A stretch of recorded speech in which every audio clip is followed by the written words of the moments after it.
Bonjour à toutes et à tous et bienvenue sur Télé Djibouti dans cette nouvelle édition de votre journal de 15 heures. Les titres de l'actualité.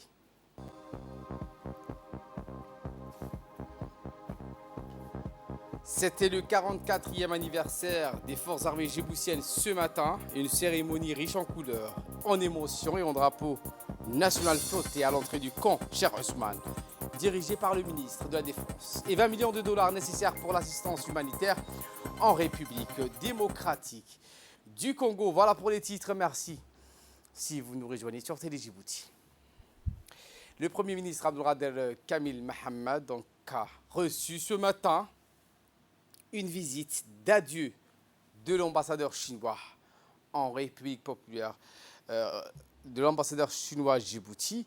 L'ambassadeur donc a remercié le Premier ministre de son soutien indéfectible tout au long de son mandat à Djibouti. De son côté, le Premier ministre a rappelé que la Chine reste un partenaire privilégié pour notre pays et a remercié en son nom propre l'ambassadeur de la République populaire de Chine pour ses missions accomplies à Djibouti. Après la visite d'adieu, le Premier ministre a décoré l'ambassadeur de la République populaire de Chine de l'officier de l'Ordre national du 27 juin en guise de reconnaissance pour son travail accompli. C'était le 44e anniversaire des forces armées djiboutiennes ce matin. Eh bien, une cérémonie riche en couleurs et en émotions où le drapeau national flottait à l'entrée du camp Cher Ousmane dans la commune de Balbala. Comme il est de coutume, cette cérémonie s'est tenue à la première lueur de l'aube. Ce 44e anniversaire est placé sous l'égide du ministre de la Défense chargé des relations avec le Parlement, M. Hassan Omar Mahamad, et en raison de contraintes sanitaires liées à la pandémie du Covid-19, cette cérémonie s'est caractérisée par une prise d'armes symbolique au dispositif resserré qui remplace la traditionnelle cérémonie de défilé militaire du 6 juin.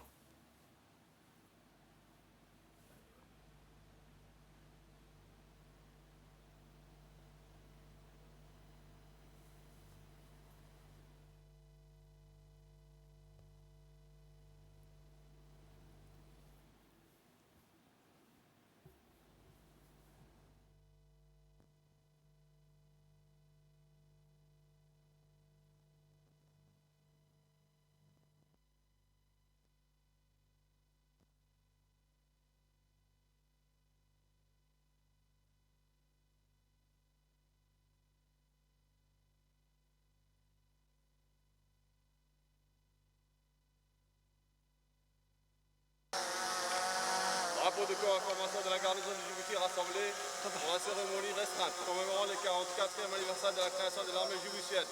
Colonel Daïra Hassan Abedi, commandant de troupes, au devoir, monsieur le ministre.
Eh bien, cette cérémonie donc a réuni tous les grands responsables des forces armées djiboutiennes, dont le général de corps d'armée, le général Zakaria Cheikh Ibrahim, qui s'est exprimé en ces termes. La commémoration annuelle du 6 juin est pour nous un moment privilégié pour rendre hommage à nos martyrs qui ont sacrifié leur vie pour la défense de la patrie. Nous exprimons à leurs familles et proches notre sympathie et notre entière compassion en leur assurant tout notre soutien. Nous prions Allah de leur accorder sa miséricorde et les accueillir dans son paradis éternel. En raison de la Covid-19 qui perdure à ce jour, nous célébrons cette année aussi l'anniversaire de nos forces armées avec un dispositif réduit. C'est pourquoi nous exhortons tout un chacun à respecter sérieusement les mesures barrières liées à cette pandémie. Nous prions le Tout-Puissant de nous préserver ainsi que nos concitoyens et le monde entier contre cette pandémie et de l'éradiquer définitivement, Inch'Allah, Amin. Officiers, sous-officiers, militaires du rang. L'anniversaire du 6 juin est habituellement l'occasion de dresser le bilan de nos actions réalisées au cours de l'année écoulée et d'en définir les perspectives en vue de concrétiser nos objectifs.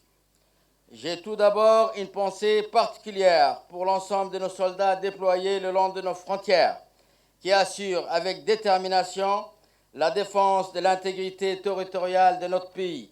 Nous saluons hautement les efforts soutenus dans les opérations de ratissage menées conjointement par les régiments du RIAT et du RIAO durant plus de 6 mois pour renforcer la surveillance et la protection de nos frontières. Fiers de l'engagement exemplaire et du sens élevé du devoir de ces deux régiments, le haut commandement militaire leur adresse ses vives félicitations.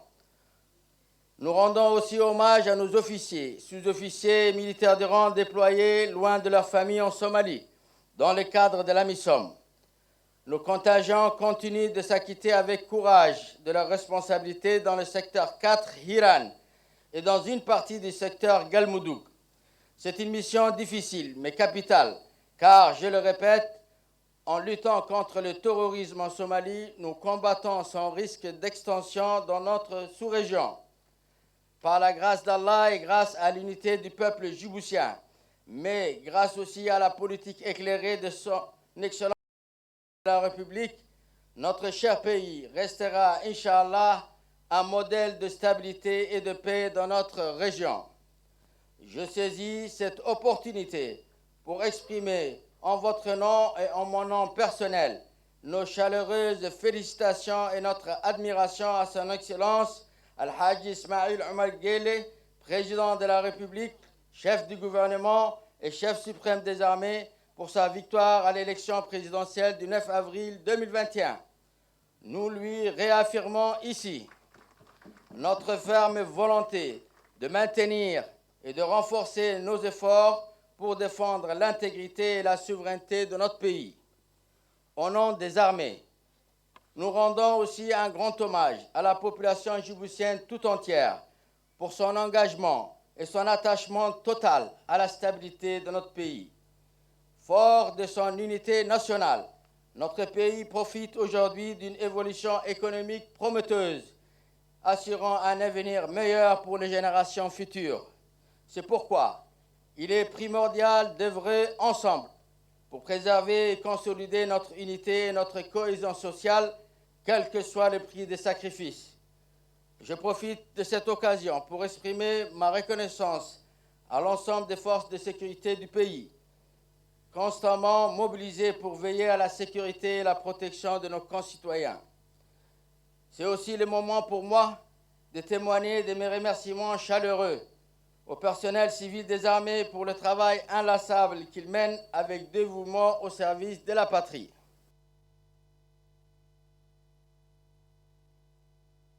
Écoutons donc la seconde partie du discours du chef d'état-major général des armées. Officiers, sous-officiers et hommes de troupes.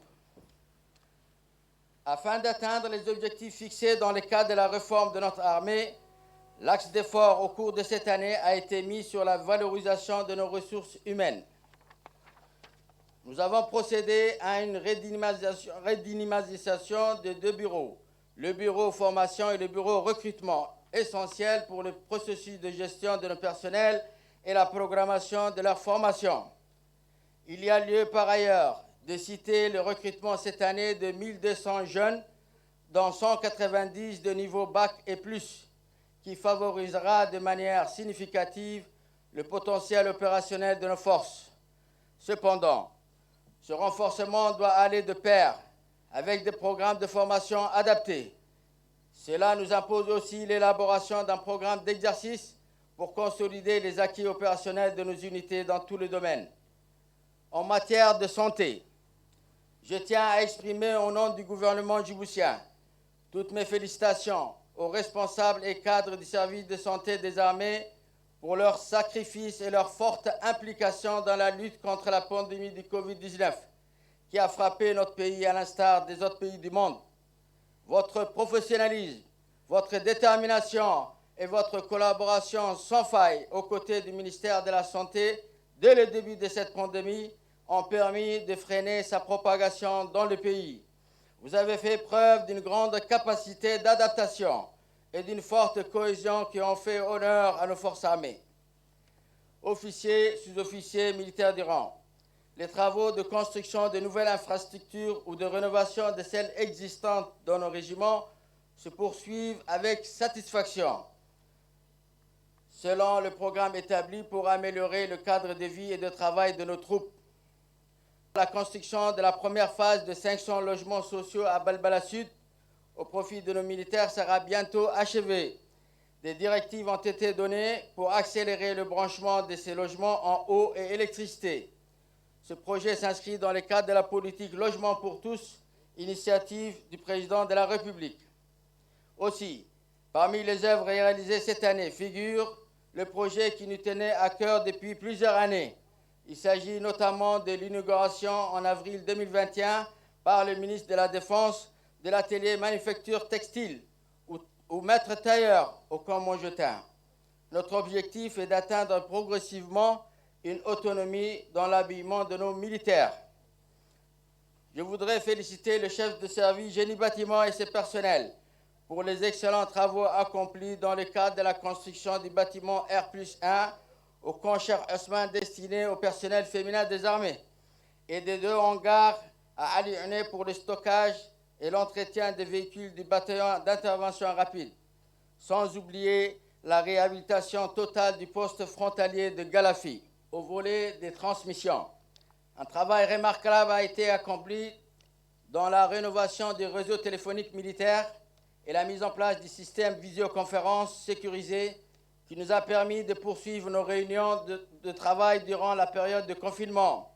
Cependant, afin d'améliorer l'outil de transmission, le Comtrans doit, dans les meilleurs délais, concentrer ses efforts pour remettre à niveau le réseau radio des FAD, dans le cadre du renforcement de notre potentiel opérationnel.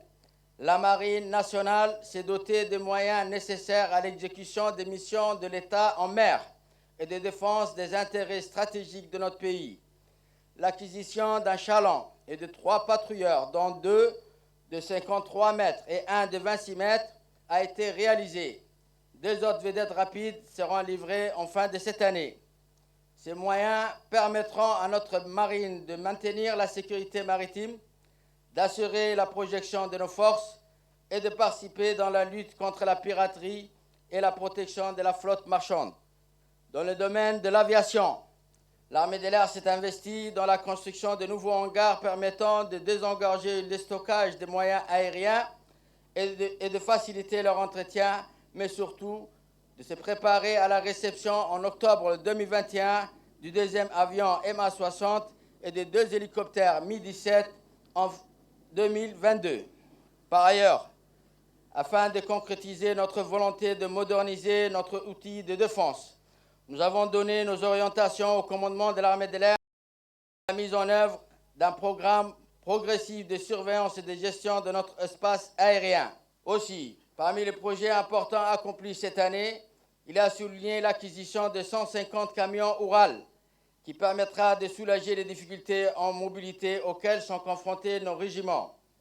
À l'heure où l'évolution s'affirme comme une exigence dans un monde post-11 septembre, la récente réorganisation de la direction des relations internationales y intégrant le département arabe et la direction de l'instruction répond à notre volonté de canaliser les évolutions nées de la globalisation, les assimiler et les transposer à notre échelle dans la conduite d'une gestion des affaires internationales militaires pertinente et en phase avec son époque.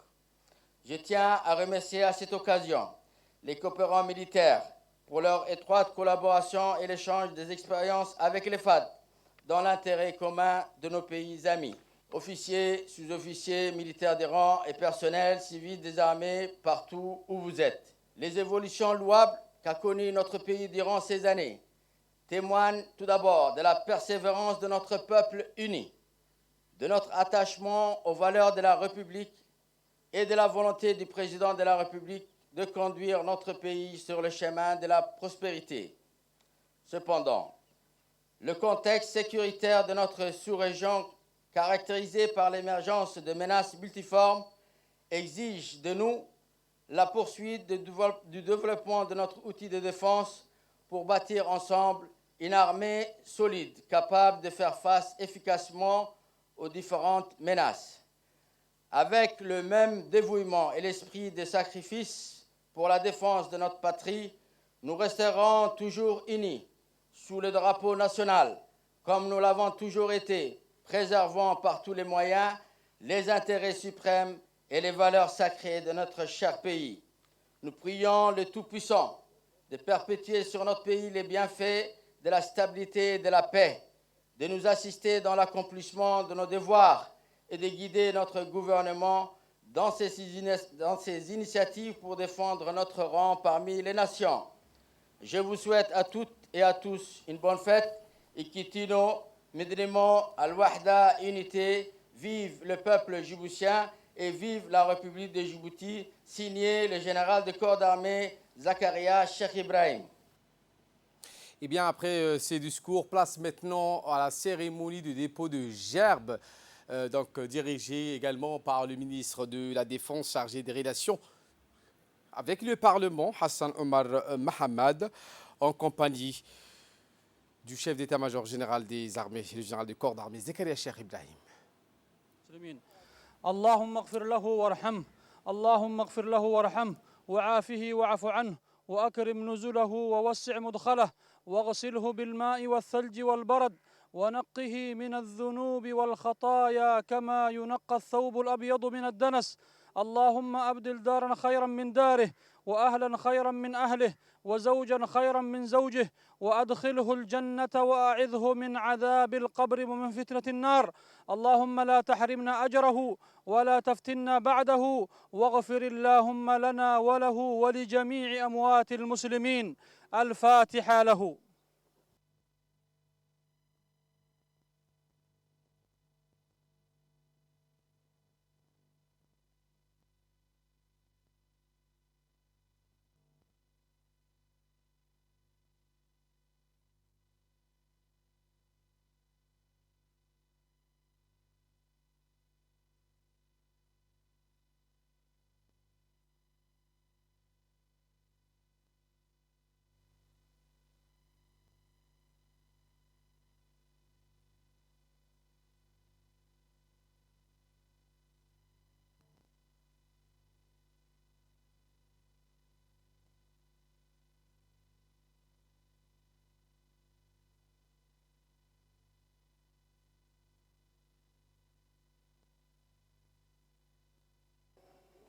Vamos!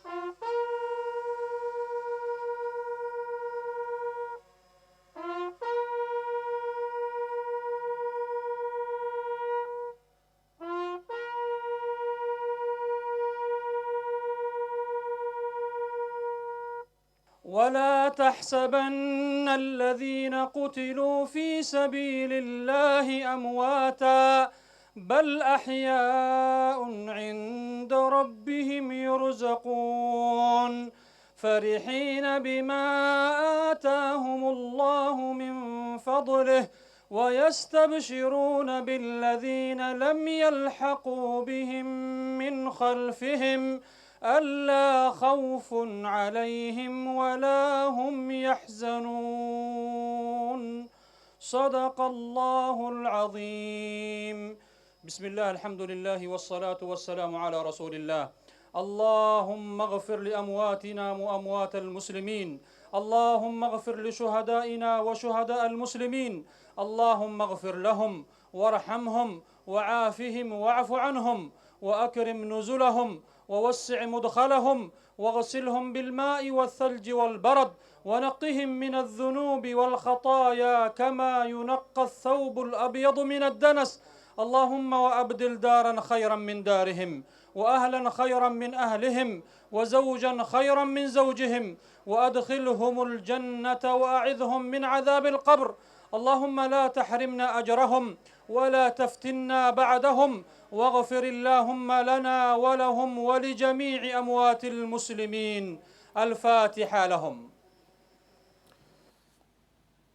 Également dans l'actualité des 15 heures, le ministre de la Santé, Dr Ahmad Roble Abdili, a convié l'ensemble des pharmaciens privés, une réunion de premier contact en vue de discuter sur les voies et moyens de résoudre les problématiques liées au bon fonctionnement des pharmacies privées. Eh bien, le ministre de la Santé a plaidé pour une coordination commune et la concertation en vue d'apporter ensemble des solutions durables aux lacunes et d'asseoir une réforme qualitative et fondamentale pour améliorer la disponibilité et l'offre des médicaments de qualité. À Djibouti, les pharmaciens privés ont salué cette initiative unique et inédite d'avoir été conviés pour une toute première fois par le département de la santé. Ainsi, les parties prenantes de cette réunion ont évoqué donc à leur tour les difficultés qui doivent être solutionnées dans le cadre d'une concertation permanente et pérenne afin d'engager cette nouvelle réforme pharmaceutique. Nous pouvons changer les choses, améliorer les choses et savoir qu'il y a un ministre qui nous épaule, qui nous guide et qui va nous permettre d'améliorer les soins de santé. Nous sommes fiers aujourd'hui que le ministre, pour la première fois, il nous a conviés à un travail et nous avons donc convenu à discuter sur 4-5 points. Le premier point, c'était le revue des stocks de médicaments. Le deuxième point, c'était la qualité. La troisième, c'était le problème de l'autorisation. Surtout, nous avons transmis aussi pour le ministre les problèmes, les difficultés des problèmes d'approvisionnement, que ce soit au niveau national, que ce soit au niveau de l'extérieur. Et il nous a promis qu'il va faciliter tous les moyens possibles à sa disposition pour que les pharmacies disposent de tous les médicaments essentiels pour l'ensemble de la population. Et nous le remercions. Écoutons à présent le ministre de la Santé, Dr Ahmad Roble. On voit ces derniers temps, vous avez des écarts de prix du simple au double, voire du simple au triple. Vous allez voir un médicament qui s'est fait dans une pharmacie 1000 francs et une autre pharmacie, elle le vend à 3000, 4000, c'est-à-dire 3 fois plus. C'est les mêmes médicaments, la même spécialité, la même origine. Et ça impacte vraiment la population djiboutienne. Et je souhaiterais vraiment qu'on apporte une solution qui est durable à cette problématique. Le ministère de la Santé va vous accompagner. Et là, à côté de vous, nous sommes une famille. Dans une famille, on s'est dit aussi la vérité, on s'est dit un certain nombre de choses. Il faut qu'on puisse améliorer la santé de ce pays. Et c'est nous qui pouvons faire. Et moi, je serai à vos côtés, vraiment pour écouter vos problèmes et pour régler ces problèmes autant que je peux si vous avez des soucis. Et sachez que je suis avec vous pour vous aider à mener à bien vos missions. Je vous remercie. Et en nouvelle du monde cette fois, je vous le disais en titre, 20 millions de dollars nécessaires pour l'assistance humanitaire en République démocratique du Congo. C'est ce qu'a annoncé donc dans un communiqué l'Organisation des Nations Unies pour l'assistance humanitaire après l'éruption du volcan Nyiragongo en République démocratique du Congo où plusieurs milliers de personnes se sont donc réfugiés vers des villages voisins. Voilà pour l'essentiel de ce 15h. Merci de votre fidélité. Restez avec nous. Les programmes continuent sur Télé Djibouti.